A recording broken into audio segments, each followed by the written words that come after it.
Art and science are often considered opposite ends of a spectrum, but as I've deeply considered both, I found the two to be one and the same. A scientific and artistic eye both look deeply, seeking patterns in an effort to solve and explain the intangible in the world around us. Be it pen and ink or a data point, it makes no difference. Both are faithful to the fact that nature is a work of art.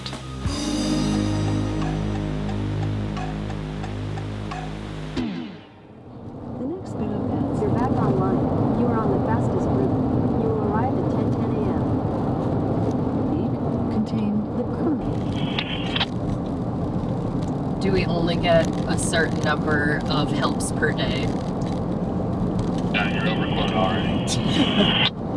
Thanks for being so generous.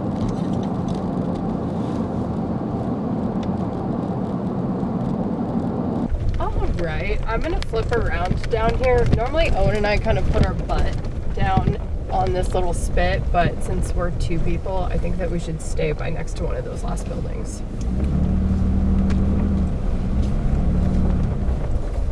Copy that.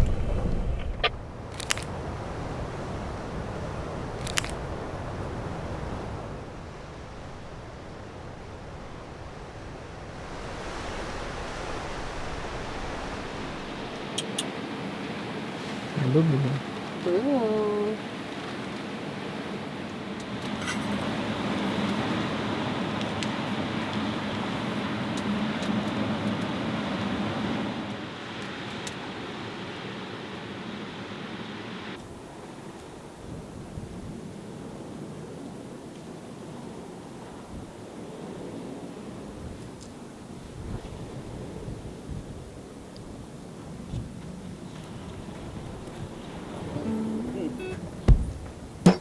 As kids, both Owen and I were obsessed with animals.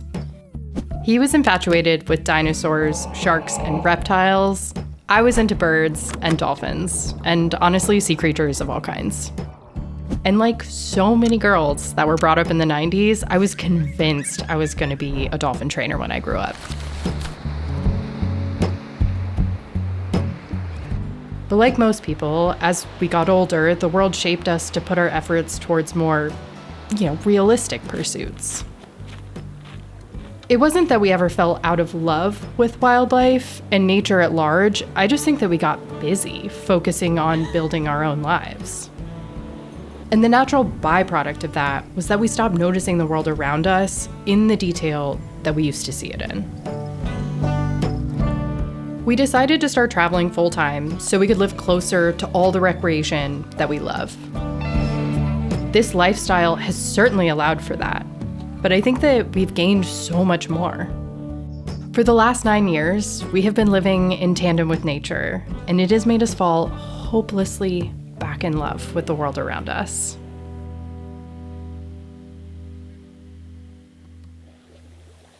Plovers, maybe pink semi-palmated plovers?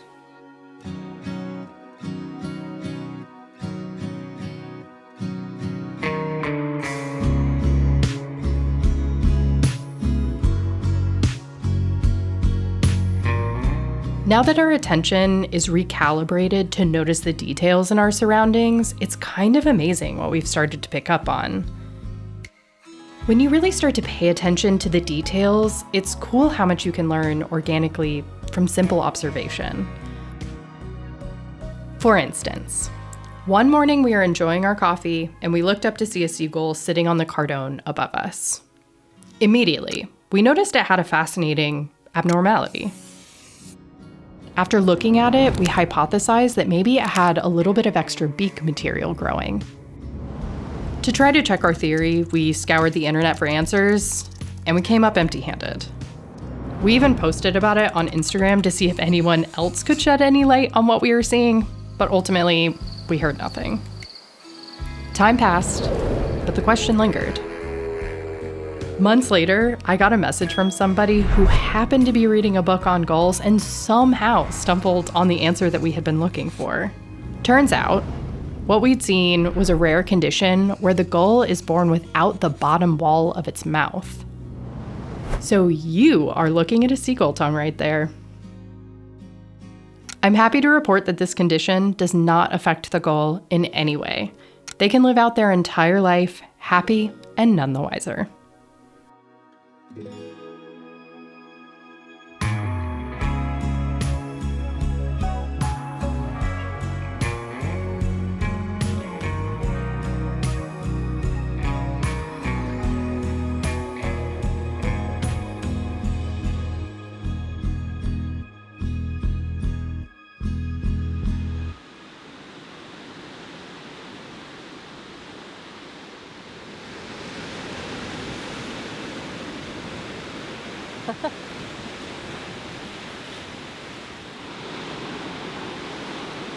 How was your first surf session back?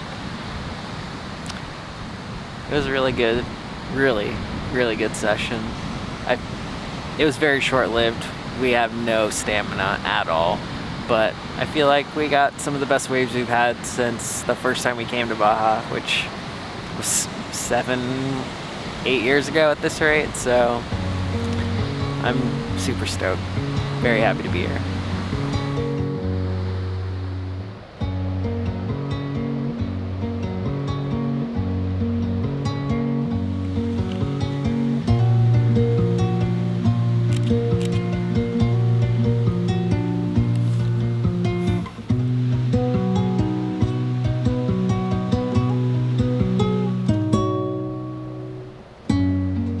The reason we come to Baja year after year is that this place is a unique combination of access to the ocean and omnipresent wildlife, more so than any other place we've had the pleasure of visiting. The lack of development here makes Baja truly wild in a way that few places still are. And I suspect that's why we feel closer to the natural world in day-to-day life here.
Maybe she just wants to be petted. Oh, there you go. Oh, there you go. There you go. It's a little funky. You could also just hold her. Sometimes she just likes to be outside and held. Protect you from the wind. Do the entry. She's attached, but not letting go. I know. Your claw's stuck. I'm trying to help you. How is this comfortable? I don't know. Yeah, it's like she's like, it just kind of stretches her, maybe. You're gonna stretch her out. Oh, yeah. This is peak cat dad activity right here. Yeah, this is final form.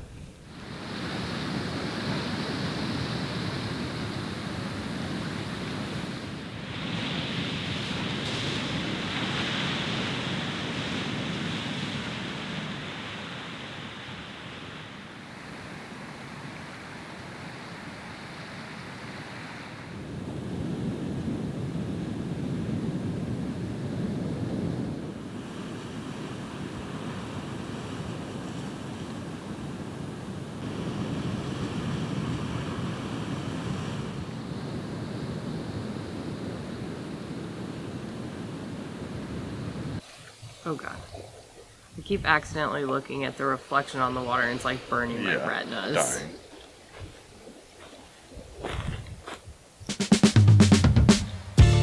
I'm gonna be straight with you. You should be paying attention to birds. If you are not, you are missing out on so much wonder that exists in plain view. All right, hear me out. Birds essentially inhabit every corner of this earth. They can be found on the highest peaks, in the deepest deserts, across all 7 continents and oceans, which means they're always around you.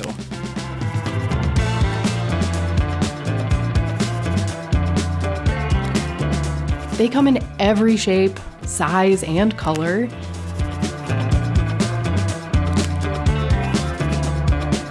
Each bird has so much detail, and they all have their own personalities. For all of the aforementioned reasons, anyone can be a birder or a naturalist in their day-to-day life. And all you have to do is notice them.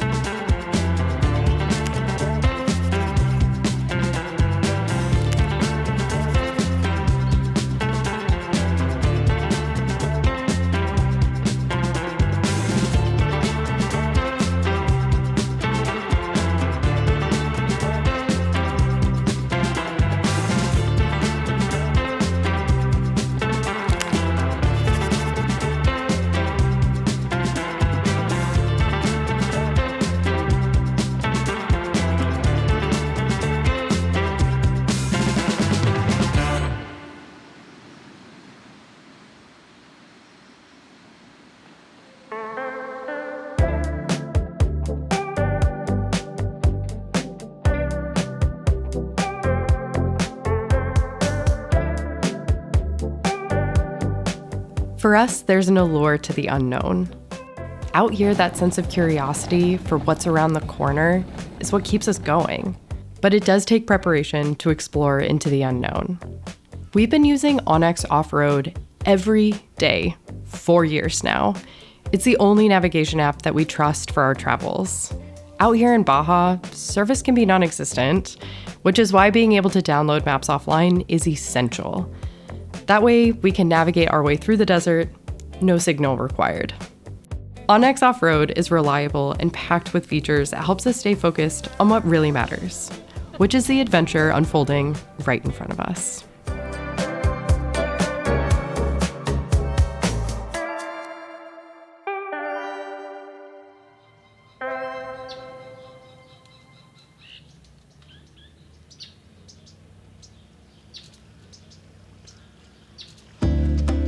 I've come to realize that noticing is something that you can actually train yourself to be better at.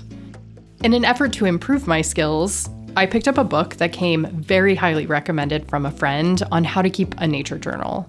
And a lot of the concepts really ring true to my own personal experience in the outdoors.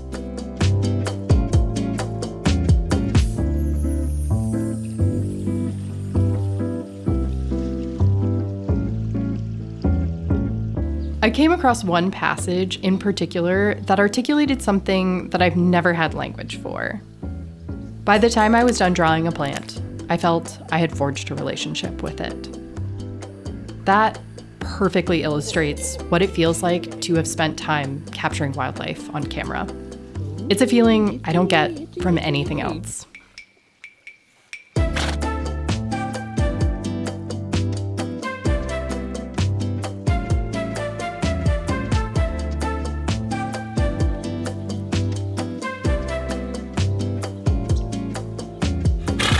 Ooh, scared me. Hi, bud. We have no food for you, which might not go over well.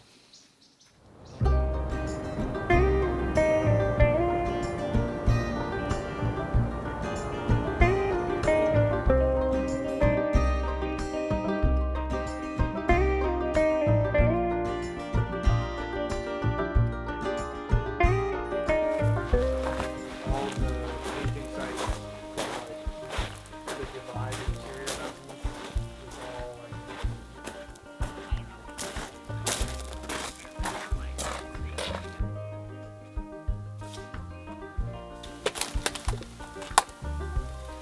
It's kind of got like a, but it almost has like a fishtail on the bottom. Yeah. Oh, maybe it's like forget what those types of angelfish. There's a ton of like peck marks all over this. Yeah, there's definitely some like paint. pretty wild that we walked here from camp. Oh, and then we got some turks. It's like some kind of jock.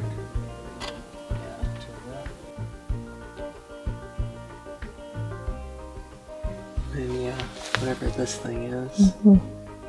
Some sort of shape. It's like a good. It's got speed blur, like it's swimming super fast. Perhaps. Maybe if it doesn't get narrow, it closer.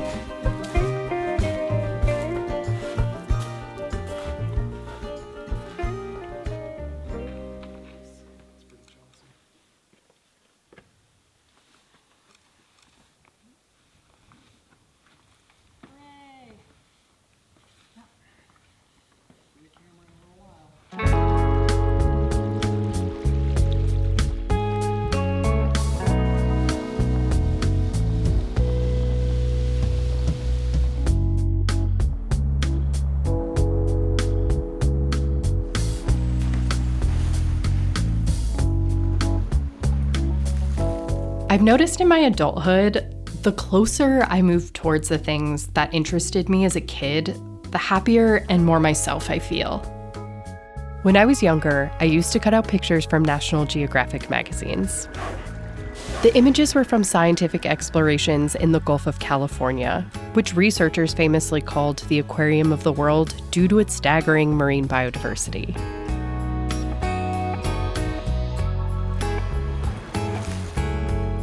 I guess I shouldn't be surprised that all these years later, I'm drawn to the same place and that it's become a huge part of my life.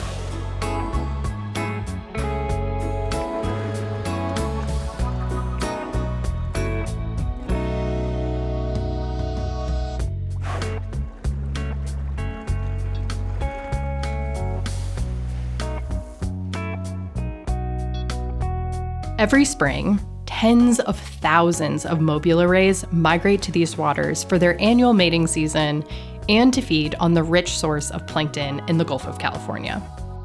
It is the single greatest gathering of rays anywhere on Earth, with numbers reaching into the hundreds of thousands. One of the most notable things about these gatherings of rays is that they have a proclivity for jumping out of the water.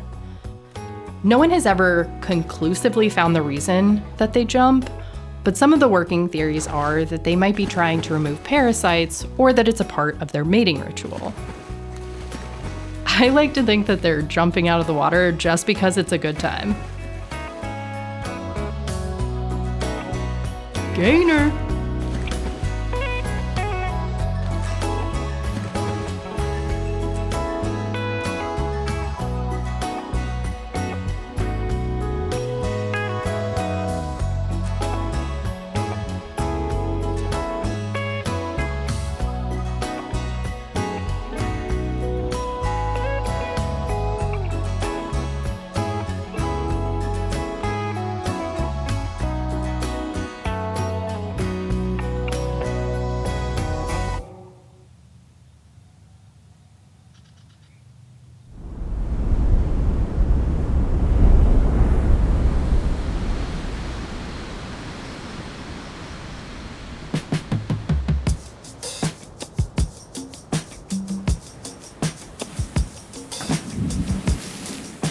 When we get to the southern reaches of Baja, our attention is always locked on the horizon.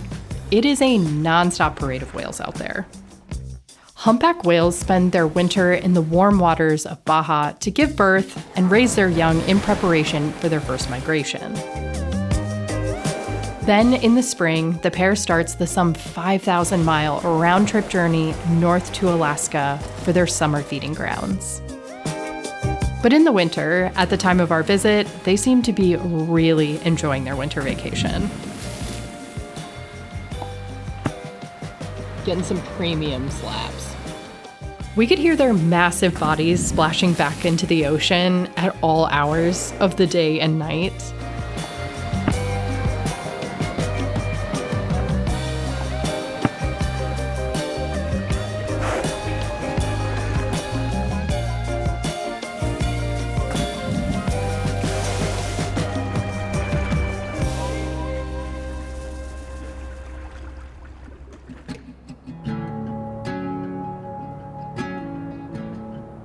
One day, we spotted a whale that was just out from where we were camped.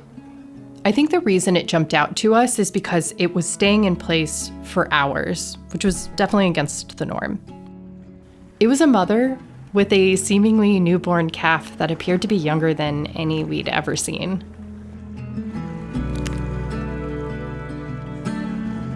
They were out there for a few days, so it gave us the opportunity to check in on them from time to time. It gave us a really special glimpse into their existence. It was such a tender sight to see this new mother teaching the next generation how to be a whale. I feel so lucky to have paid witness to the humble beginnings of such a mighty being.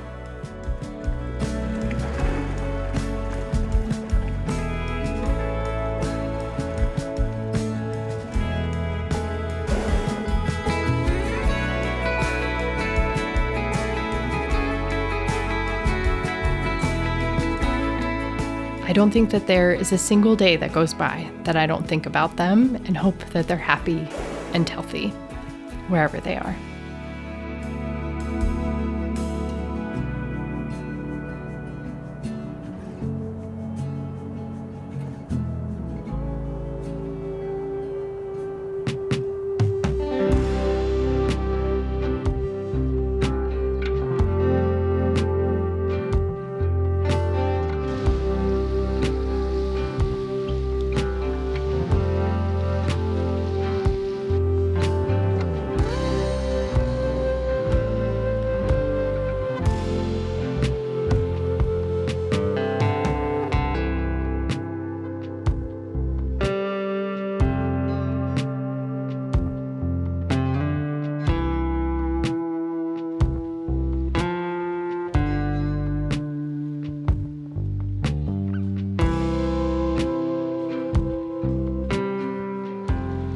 The pace of our travels has changed a lot over the years.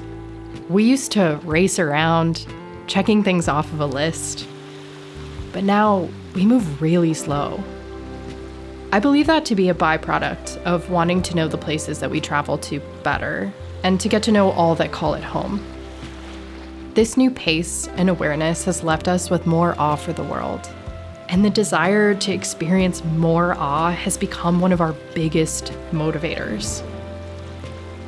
We want to see as much of this incredible planet that we're so lucky to live on.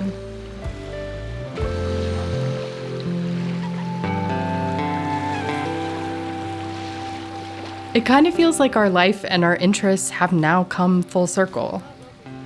We might not have grown up to become paleontologists, or dolphin trainers for that matter, but we are back to being the infatuated kids that we used to be. The only difference is now we're adults, and we have the power to follow our interests wherever they take us.